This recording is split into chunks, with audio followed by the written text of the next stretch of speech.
One of the things that I love about doing Scan FYI is that it gives me this great opportunity to shine a spotlight on people or places within our community in Monmouth and Ocean County that really deserve a little extra attention. And that's exactly what we're doing today. You're going to meet a gentleman and you're going to hear about an organization in Freehold. And well, just stay tuned because you're going to love it. Stay tuned.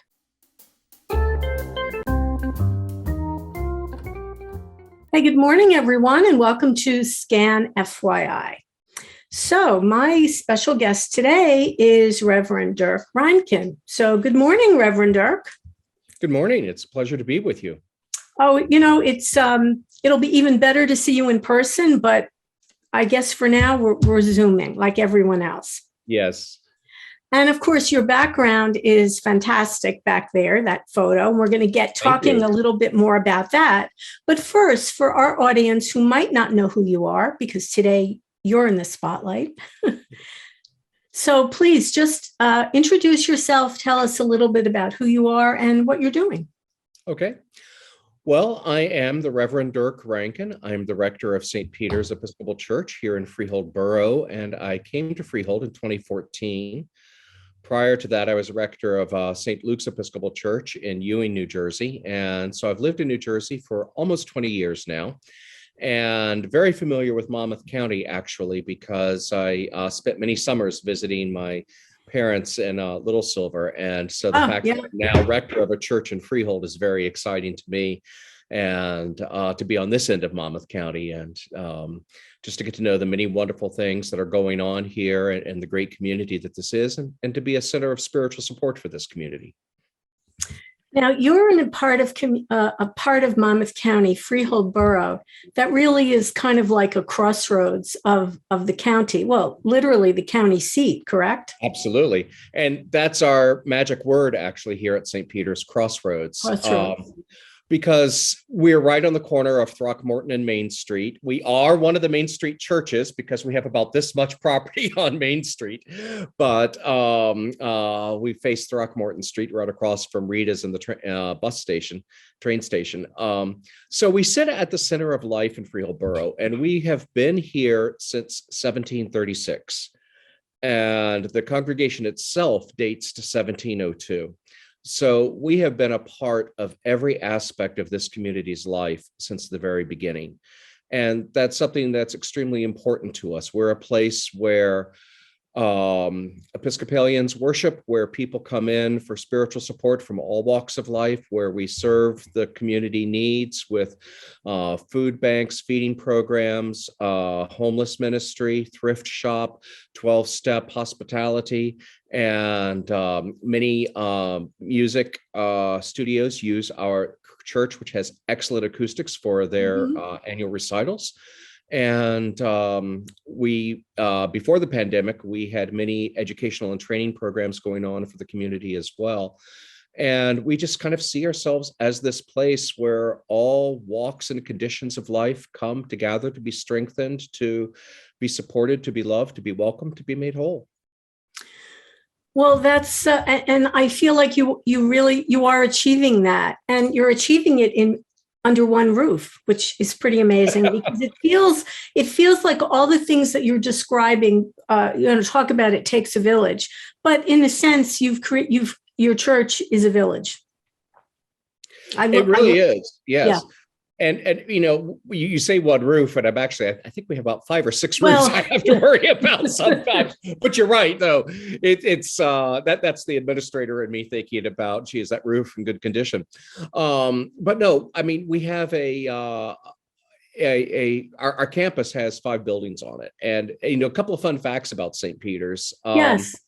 First of all, we are one of the few organizations still operating that exists by royal charter of King George II. And when we applied for financing for our latest construction project, the bank could not find any proof that we existed because we were never incorporated under U.S. law. And so we had to present the royal charter as an example of our existence. And the title company actually finally gave up and said, okay, we give up, you exist. So, and we got our property by this purchase of 32 peppercorns. Because all transactions have to have some sort of good transferred in order to make the transaction legal. And so the Crown charged us 32 peppercorns to purchase the property. And we only have evidence of paying like 5 or 6 peppercorns to the Crown. So when King George VI actually came through Freehold on his way to meet Franklin Roosevelt during World War II, the rector tried to step out at the time and give him the remaining peppercorns as an example of our rent. But what is more exciting to me actually is that we are the oldest building in continuous use in Freehold Borough. And so we are the oldest building in the borough that's still active. And we also have the newest building in the borough that is still active. The oldest and the newest. And the newest, yes. And it'll be that way for at least a couple of more years. I've heard rumblings of something else being built. But Crossroads at St. Peters is our 21st century addition to this property. And that's what you see behind me. The newest added on to the oldest. Absolutely. But now, obviously, if anyone is a student of history, you know New Jersey has a lot of interesting history to it. Yes. The whole Freehold area is very historical. And I just find it pretty fascinating. There you are, the keeper of the oldest property there. How does that feel? Well, that's something we also take seriously, is that we're not only connected with the community today, but we feel very strongly that we represent the stories and the lives of the people who came before us. If you were to walk through our church and see our windows, you would see that they are often given in memory of some of the major historical names of Monmouth County. The Throckmortons being one example, yes, and the Vredenbergs is another example. So that our church building is an enduring witness of the lives of those who made Freehold what it is, and who made Monmouth County what it is, and in some cases who made New Jersey what it is. So when we built Crossroads, we wanted to represent that history, and we made sure that it fit into the details of the property very nicely. And so its own construction mimics the church, while also being a building that offers the latest technology and accessibility needs to meet the needs of today's world. And, you know, so we're in communion with the present, we're in communion with the past, but we're also in communion with the future, because we've been here for 320 years. So you have to plan for the next 300. Absolutely. You know, we understand that we're not going to disappear overnight, and that anything we do today is to build a firmer foundation for the world of tomorrow. And so that's everything that we're about. Now, I do have to say that I admire the architecture of the new building, because it looks like it belongs there. It isn't, obviously very, very intentional. But very often when people put on a new structure, you just pick it out right away and say, oh, I can see where the addition is. But you were very mindful of the look and the history of the property. And that's, I think, going years down the road, people will have even more of an appreciation that it blends in so seamlessly. We certainly hope so. And the borough itself has been very appreciative of the care we've taken to make sure that we blend in this way. And so we're very grateful too for the borough for their support and guidance in this process as well. Now, Crossroads, again, you couldn't have come up with a better name. So let's talk about what is the building, what is the intended purpose, what's happening there. If somebody wanted to, I will make sure that in the comments, I will put all the contact information for Reverend Dirk and for the church, in case any of our listeners want to come take a look or speak to you about using the facility. Well, so we'll make sure that's out there. So tell us, what is the intended use of the building? What's happening these days? Sure. Well, the intended use of the building is to serve the community as a whole.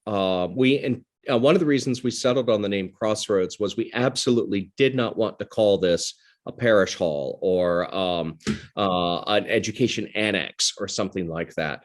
Because the reason for the building is the fact that because of the community ministry we do at St. Peter's, we have outgrown our space. And for those who have been involved in ministry at St. Peter's, they know what the old parish house was like and how inhospitable it was in terms of accessibility issues and size and layout and everything. Right. So we've wanted to do this actually for 20 years. And finally, conditions came together just right. Fundraising came together just right. Financing came together that we could make this happen. And so this is a building that will meet the needs both of St. Peter's as a worshiping congregation and of the community that needs a place to be served, to gather, to hold its own meetings and celebrations. And so this building is designed to be very multi-purpose. The first floor has 6 different meeting rooms. We'll have a dedicated resource room. We have a dedicated children's style classroom, which also has some tech packages put into it. And then we have a dedicated adult conference room, which can hold up to about 40 people, depending on the configuration, and also has a very good tech package. And then the other 3 meeting rooms are there to be basically reconfigurable to the needs. If, say, a counselor wanted to rent meeting space or office space, we would have that available. Or if a group wanted to come in and just have a board meeting because where they're serving is just so cramped and small, they can't do anything there, that would be fine too. If organizations wanted to come and offer education programs to the community, like SCAN does so very well, that's the kind of thing we want to host. And so that's the first floor. And then the second floor, which is remember, that's just the first floor. Exactly. That's just the beginning. Yeah. The second floor, which could be reached by a wonderful elevator. And for those who know St. Peter's, you know how much we need that elevator. The second floor has a full commercial kitchen, which is a very good size. And right now we call it Crossroads Hall, which is a large assembly room that's very attractive, very, very well designed by people in the congregation who took this very seriously. And it could hold 150 people seated at round tables. And it has a tech package as well for audio, video presentation and whatnot. So like if there wanted to be like a large public meeting or major conference or workshop, that space would be designed for that. It's specifically designed to house our lunch program when we return to indoor dining for our community's meal outreach, and also for our Friday night community suppers when we return to indoor dining. Because there were times before the pandemic when we would have to have 2 or sometimes even 3 seatings for the lunch program because the space was so small. And some people couldn't even get upstairs. And so this will allow everybody to attend and everybody to be able to break bread together at one time.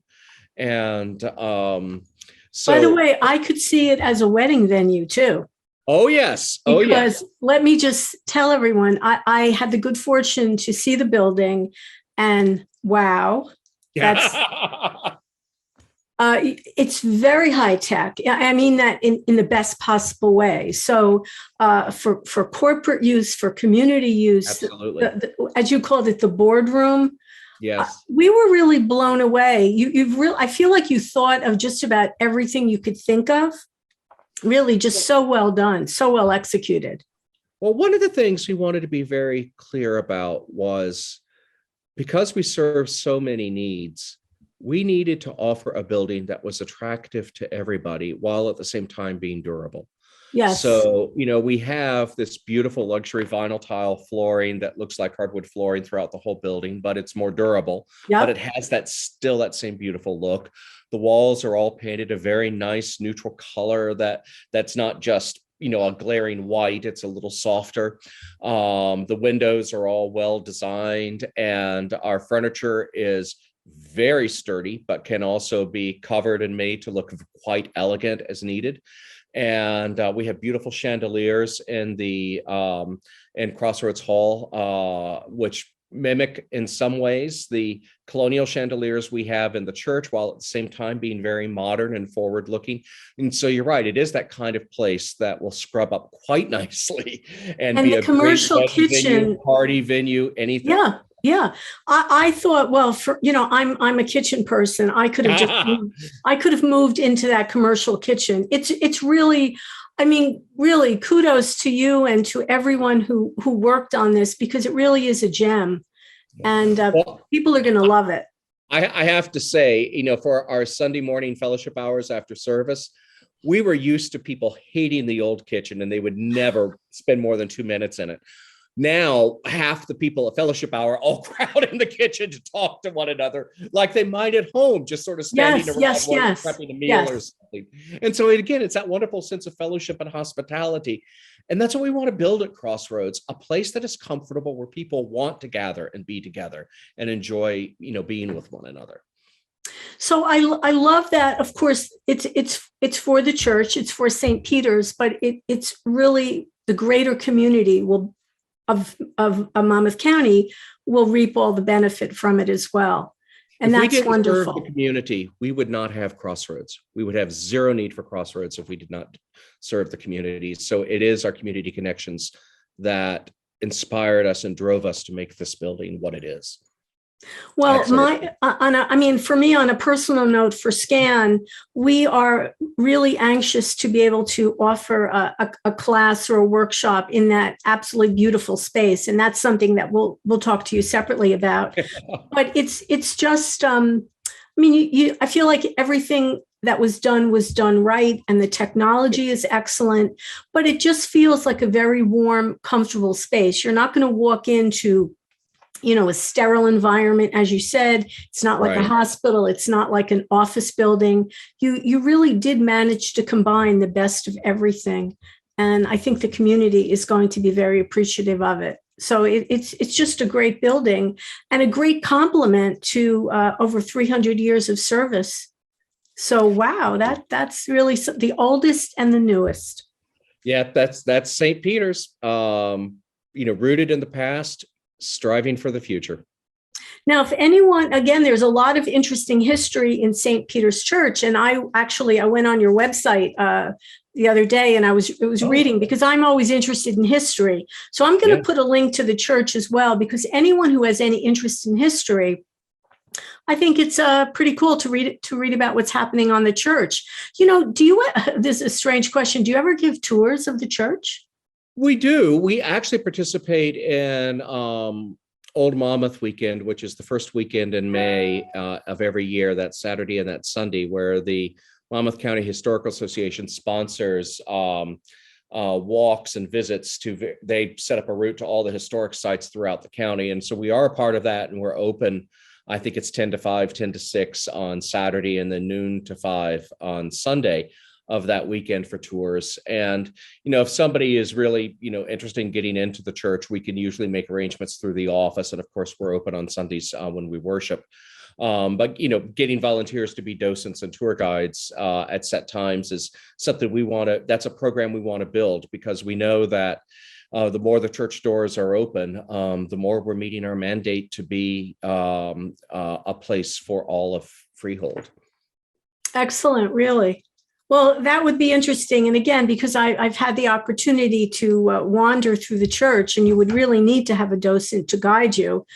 Yeah, there are wonderful little treasures everywhere you turn around that speak to the history of Monmouth County. It's really neat. And I can remember you pointing out the window to me that said Throckmorton. Right. Because I remember seeing that and saying, wait a minute, that's where we are. But that's just the visual of how old and how the importance in history of the church. So again, it's a great gem, and I feel very fortunate to have this opportunity to shine a spotlight on you and the church and Crossroads. Excellent. Well, thank you very much. We really appreciate the attention, and it's been a joy for us to work with SCAN. I know we started some endeavors before the pandemic. We're looking forward to building that back up again. And I mean, I do, just in the interest of transparency, I do want to share that Crossroads is not yet completely open to the public. We've passed all of our inspections, and there's a little bit of paperwork we have to settle with the borough on some design plans, but we fully expect to be able to book outside events within the coming weeks. And if anybody is in need of the kind of space that we offer, certainly feel free to reach out to us and we could start getting things on the books. We'll be happy to work with you.